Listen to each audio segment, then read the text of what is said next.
Welcome to Yaka Digital Network. Conflict is a natural, unavoidable part of human life. Disagreements are an expected result of people living and working together, not a sign of failure or sin. At its core, a conflict is a serious disagreement or argument. Picture two boda-bodas meeting head-on on a narrow, congested Kampala street, where neither rider wants to give way. Now this is the concept of shalom. It is the feeling of a community after a successful harvest, where everyone has enough matoke and experiences total well-being, wholeness, and harmony. The gap between that street-level tension and community wholeness is bridged by how we choose to act. When friction happens, our response determines whether a relationship remains broken or heals into harmony. Jesus provided a clear process for handling disputes in Matthew 18, visualized as a ladder. The first step on this escalation ladder is private dialogue. Go to the person one-on-one. Keeping conversations private protects their dignity and prevents public shaming. During private talks, avoid aggressive statements starting with you. Instead, use the Christian I statement formula. State your emotion, the specific action, and the exact impact. Pause and try it.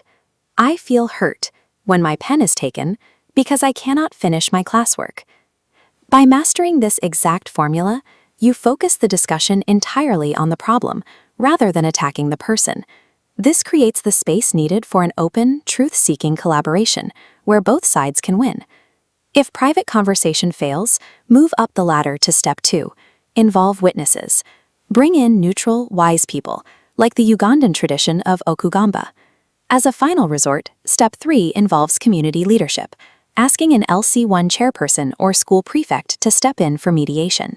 Even when these steps lead to an agreement, full restoration requires navigating two separate paths, one for the individual heart and one for the shared relationship.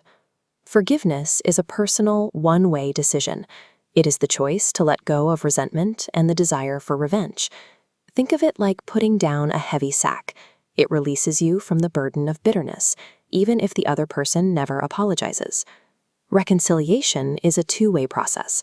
Like mending a torn fishing net, it requires both parties to rebuild trust. This mutual rebuilding aligns with the Christian goal of shalom, reflected in the Ugandan tradition of Mato Oput, repairing broken family bonds. Forgiveness is your internal choice to heal yourself, but achieving true restorative justice will always require the active, willing cooperation of both the person who was hurt and the person who caused the harm.